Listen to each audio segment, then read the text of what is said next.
The video is my pregnancy complications. నాకు ఇంతకు ముందే ఒకసారి అబార్షన్ జరిగింది.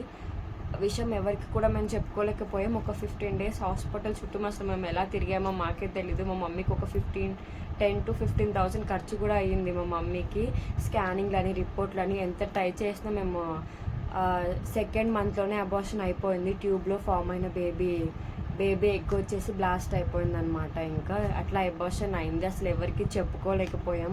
మళ్ళీ ప్రెగ్నెన్సీలో కూడా గర్భసంచి కిందకి జారిపోవడం కొంచెం ఇలాంటి చాలా కాంప్లికేషన్స్తో నా ప్రెగ్నెన్సీ అనేది స్టార్ట్ అయిందనమాట. అండ్ ఎవరికి చెప్పుకోలేని పరిస్థితి. అందుకే 5th month వరకు ఎవరికి చెప్పలేదు. ఇదే మెయిన్ రీజన్. సో నేను మీకు అన్ని డీటెయిల్గా ఎక్స్ప్లెయిన్. హలో అండి అందరికీ, welcome back to my channel Sandhya vlogs. And thank you so much. నా ప్రెగ్నెన్సీ రివీలింగ్ వీడియో చేశానమాట. చాలామంది చాలా హ్యాపీగా రిసీవ్ చేసుకున్నారు, కంగ్రాచులేషన్స్ చెప్పారు. నేను ప్రతి ఒక్క కామెంట్కి రిప్లై ఇచ్చాను. చాలామంది నన్ను కంగ్రాచులేట్ చేశారు. కంగ్రాచులేషన్స్ చెప్పిన వాళ్ళకి, నాకు సేఫ్ డెలివరీ అవ్వాలని కోరుకున్న వాళ్ళందరికీ థ్యాంక్ యూ అండి, thank you so much. And కొంతమంది అడిగారనమాట నన్ను, మా ఫ్రెండ్స్ కొంతమంది ఫోన్ చేసి అడిగారు, కొంతమంది ఇన్స్టాగ్రామ్లో అడిగారు. 5th month వరకు కూడా మాకు ఎందుకు చెప్పలేదని కొంతమంది అడిగారు. మా మమ్మీతో రిలేటివ్స్ కొంతమంది అన్నారంటే ఇంకా డెలివరీ అయ్యాక చెప్పాల్సింది కదా అని అన్నారు. నిజంగా ఈ విషయం ఎవరికి తెలియదండి. నేను ప్రెగ్నెంట్ అని మా మమ్మీ, డాడీ, అత్త, మామ, నాకు, మా హస్బెండ్కి తప్ప మేము ఎవరికి చెప్పలేదు. ఎందుకు చెప్పలేదు అనేది నేను మీకు ఇప్పుడు 3 points ద్వారాగా మీకు క్లారిటీ అనేది ఇస్తాను అనమాట. ఫస్ట్ వచ్చేసి నాకు ఆల్రెడీ ఒకసారి అబార్షన్ జరిగింది ఈ ప్రెగ్నెన్సీకి ముందు. అండ్ సెకండ్, ప్రెగ్నెన్సీ కాంప్లికేషన్స్ చాలా ఉన్నాయి నాకు ఇప్పుడు ప్రెజెంట్ అయితే.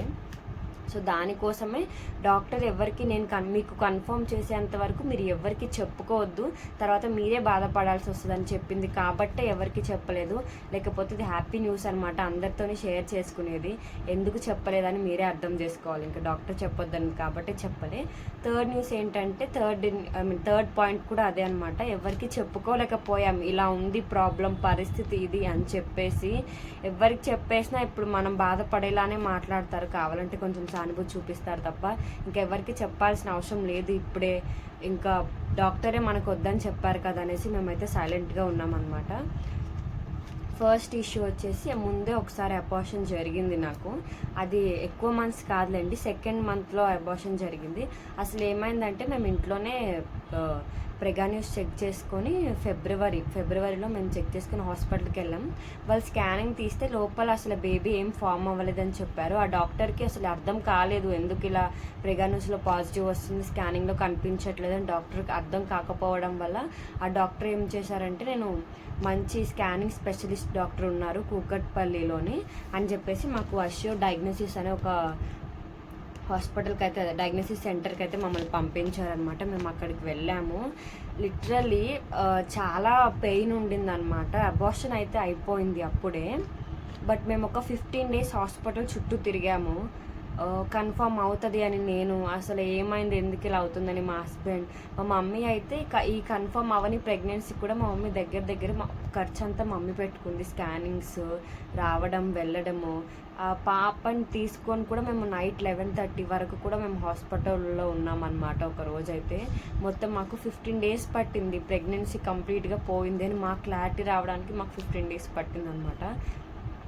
చాలా ఫీల్ అయ్యాం. మాకంటే ఎక్కువ మా మమ్మీ చాలా ఫీల్ అయింది.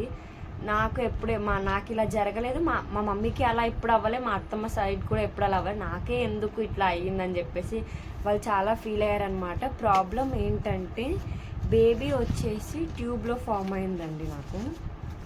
సో ఇదే అనమాట స్కానింగ్ రిపోర్ట్. మీరు చూస్తే మీకు ఎవరికైనా అర్థమైతే అయ్యి ఉండొచ్చు. రైట్ సైడ్ ట్యూబ్లో ఫామ్ అయిందనమాట, కనిపిస్తుంది ఇక్కడ మీకు. సో రైట్ సైడ్ ట్యూబ్లో ఫామ్ అవ్వడం వల్ల, ట్యూబ్లో ఫామ్ అయిన బేబీ ఇన్ కేస్ వస్తే గర్భసంచిలోకి వస్తుంది, లేకపోతే ట్యూబ్లోనే అది బ్లాస్ట్ అయిపోతుందని చెప్పారు. సో అలాగే అయింది. ఒక 4-5 days మేము స్కానింగ్కి తిరిగిన తర్వాత ఆ ట్యూబ్లో ఉన్న బేబీ ట్యూబ్లో ఉన్న ఎగ్ ట్యూబ్లోనే బ్లాస్ట్ అయిపోయి ఇంకా అబార్షన్ అనేది జరిగిందనమాట. అది ఆటోమేటిక్గా జరిగింది, ఎలాంటి మెడిసిన్స్, ఇంజెక్షన్స్ ఏమీ తీసుకోలేదు, న్యాచురల్గా అబార్షన్ అయితే అయిపోయింది. తర్వాత డాక్టర్స్ మాకు చెప్పారు, ఇప్పుడు ఏం ట్యాబ్లెట్స్ వాడాల్సిన అవసరం ఏం లేదు, వెంటనే మీకు డెఫినెట్గా ప్రెగ్నెన్సీ వస్తుందని చెప్పారు. 1 monthలో మళ్ళీ ప్రెగ్నెన్సీ అయితే వచ్చిందనమాట.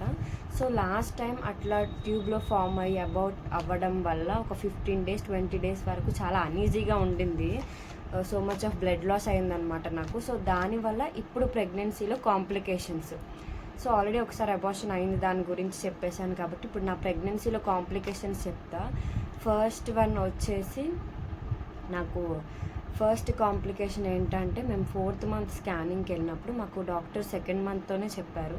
హార్ట్ బీట్ వచ్చింది కానీ మాకు కొంచెం డౌట్గా ఉంది, ప్రెగ్నెన్సీ నిలబడదో తెలీదు, మీరు కొన్ని రోజులు వెయిట్ చేయండి అన్నారు. 3rd మంత్ ఏమీ లేదు. 4th మంత్ మేము ఎన్టీ స్కాన్కి వెళ్ళాము, అప్పుడు చెప్పారనమాట బేబీ పైన మాయ అనేది ఒకటి ఫామ్ అయి ఉంటుంది. అది ప్రెగ్నెన్సీ అందరికీ ఉంటుంది, డెలివరీ టైంలో కొంతమంది కిందకు వచ్చేస్తుంది అందరికీ ఆటోమేటిక్గా.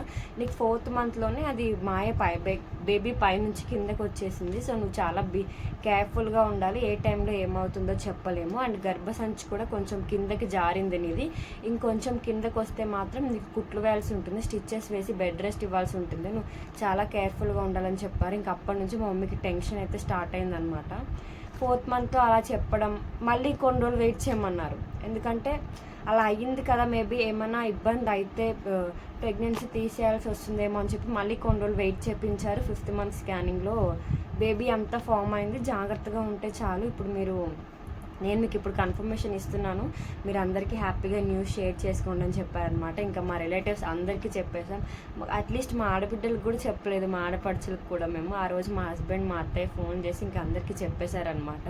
మేమైతే మా అమ్మమ్మ మా మామయ్య వాళ్ళకి చెప్పుకున్నాం, ఇంకా మా పెద్దమ్మ ఉంటారు కదా కొంతమంది క్లోజ్, వాళ్ళకే చెప్పాము, అందరికీ చెప్పాల్సిన అవసరం లేదు, మనకి ఎవరైతే దగ్గర వాళ్ళకి చెప్పుకుంటే చాలా అనిపించింది.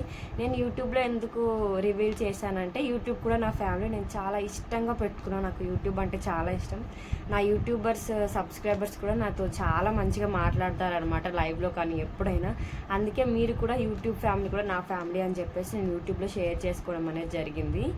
సో ప్రెగ్నెన్సీలో ఉన్న కాంప్లికేషన్స్ ఇదేనండి. నేను ఎంత జాగ్రత్తగా ఉంటే అంత మంచిదని చెప్పారు. ఫుడ్ టేకింగ్, నాన్ వెజ్, ఆకుకూరలు అన్నీ మంచిగా తినమన్నారనమాట.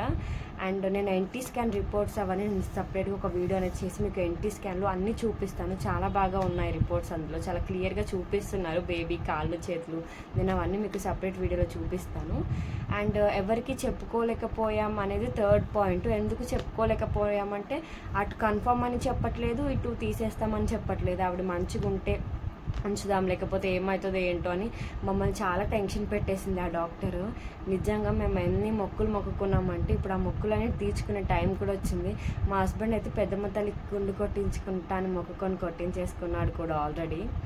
అంటే సేఫ్గా ఉంది బేబీ అని మాకు తెలిసినందుకు హ్యాపీ అనమాట.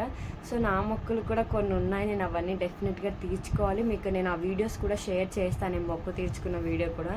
డెఫినెట్గా నా ఛానల్కి అయితే స్టే ట్యూన్గా ఉండండి. కొత్తగా చూసిన వాళ్ళు like, share and subscribe my channel. Thank you so much.